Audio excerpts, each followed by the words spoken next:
ومن يكفر بالإيمان فقد حبط عمله وهو في الآخرة من الخاسرين. السلام علیکم ورحمۃ اللہ وبرکاتہ.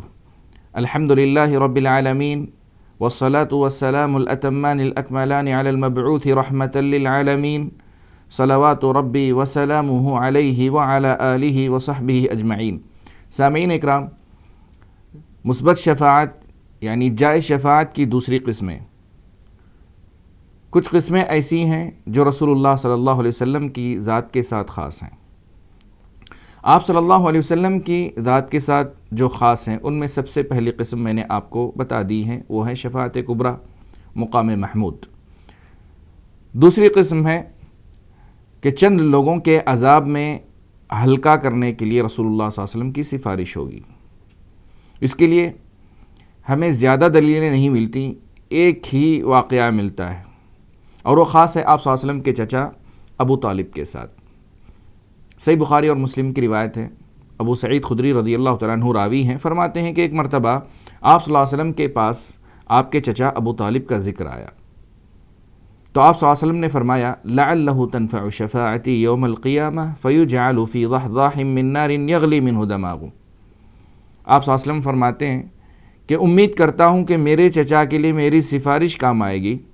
انہیں جہنم کے اونچے گھڑے میں رکھا جائے گا یا اونچے درجے پر رکھا جائے گا، جہاں انہیں آگ کی 2 جوتیاں پہنائی جائیں گی جس سے ان کا دماغ کھولنے لگے گا. یہ عذاب میں ہلکا پن ہے. اللہ المستعان. تو اللہ کا عذاب ہم سنبھال نہیں سکتے. ہلکے سے ہلکا عذاب جس سے دماغ کھولنے لگے. آپ صلی اللہ علیہ وسلم نے ایک دوسری روایت میں فرمایا اگر ایسی بات نہ ہوتی، میری سفارش نہ ہوتی تو انہیں جہنم کے سب سے نچلے گڑھے میں رکھا ہوتا. اللہ اکبر.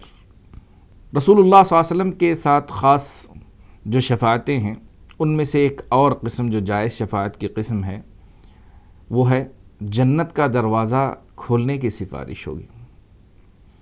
آپ صلی اللہ علیہ وسلم نے، صحیح مسلم کی روایت ہے انس بن مالک رضی اللہ تعالیٰ عنہ سے، آپ صلی اللہ علیہ وسلم نے فرمایا انا اول من یشفع فی الجنہ، کہ جنت کے لیے سب سے پہلے میں سفارش کروں گا. آپ صلی اللہ علیہ وسلم نے فرمایا.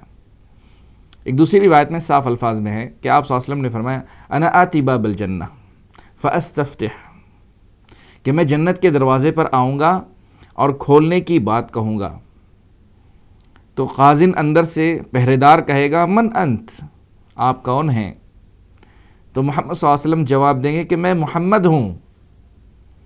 تو وہ جواب دیں گے بکا امرت، آپ ہی کے لیے دروازہ کھولنے کا حکم دیا گیا ہے، اور یہ بھی حکم دیا گیا ہے کہ آپ سے پہلے کسی کے لیے نہ کھولا جائے.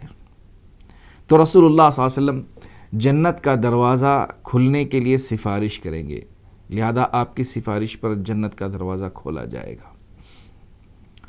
اہل علم نے اس شفاعت کے بارے میں جو احادیث میں سفارش آئی ہے اس کے بارے میں تھوڑا سا اختلاف کیا ہے. آیا اس سفارش سے مراد جنت کا دروازہ کھولنے والی سفارش ہے یا اس سفارش سے مراد جنت میں درجات بلندی کی سفارش ہے؟ امام قرطبی رحمہ اللہ نے فرمایا کہ اس سفارش سے مراد رسول اللہ صلی اللہ علیہ وسلم کی جو خاص سفارش ہے کہ جنت کا دروازہ کھولا جائے اور سب سے پہلے رسول اللہ صلی اللہ علیہ وسلم اس میں داخل ہوں گے، وہ سفارش مراد ہے اور اسی کو راجح قرار دیا ہے. لیکن بعض اہل علم نے اس سے کہا کہ اس سے مراد جنت میں جنتیوں کے درجات بلند کرنے کی سفارش ہے. واللہ اعلم بالصواب. یقیناً اس سے کئی فائدے ملتے ہیں. سب سے پہلا فائدہ یہ ہے کہ جنت کے دروازے ہیں، جنت کے دروازے ہیں اور جنت بند کر دی گئی ہے، رمضان میں کھولی جاتی ہے، لیکن جنت میں جنتیوں کے داخلے کے لیے رسول اللہ صلی اللہ علیہ وسلم کی سفارش کے بعد ہی کھولی جائے گی. اس حدیث سے دوسرا فائدہ ہمیں یہ ملتا ہے کہ جنت میں سب سے پہلے رسول اللہ صلی اللہ علیہ وسلم داخل ہوں گے. کیا آپ کا دل یہ نہیں کہتا کہ ہم بھی رسول صلی اللہ علیہ وسلم کے ساتھ ہوں، آپ کے پیچھے پیچھے ہم بھی جنت میں داخل ہو جائیں؟ جی ہاں، ہماری تمنا ہے. دعا کرتے ہیں کہ اللہ ہمیں اس لائق بنائے. ہم سب کو اس لائق بنائے کہ رسول صلی اللہ علیہ وسلم کے ساتھ جنت میں داخل ہوں۔ اس حدیث سے ایک اور فائدہ ملتا ہے کہ جنت کی پہرے داری ہو رہی ہے، جس کے لیے کچھ فرشتوں کو رکھا گیا ہے۔ اللہ اکبر۔ کافی فائدے ملتے ہیں۔ سب سے اہم فائدہ یہ ہے کہ رسول اللہ صلی اللہ علیہ وسلم سفارش کریں گے، کیا آپ اس کے مستحق بنیں گے؟ کیا آپ نے اس کے لیے تیاری کی ہے؟ کیا آپ نے اس کے لیے اسباب اختیار کیے ہیں تاکہ رسول اللہ صلی اللہ علیہ وسلم کی شفاعت آپ کو نصیب ہو؟ دعا ہے اللہ سے کہ اللہ تبارک و تعالی مجھے اور آپ کو رسول اللہ صلی اللہ علیہ وسلم کی شفاعت سے محروم نہ فرمائے۔ بہت شکریہ، والسلام علیکم ورحمۃ اللہ وبرکاتہ۔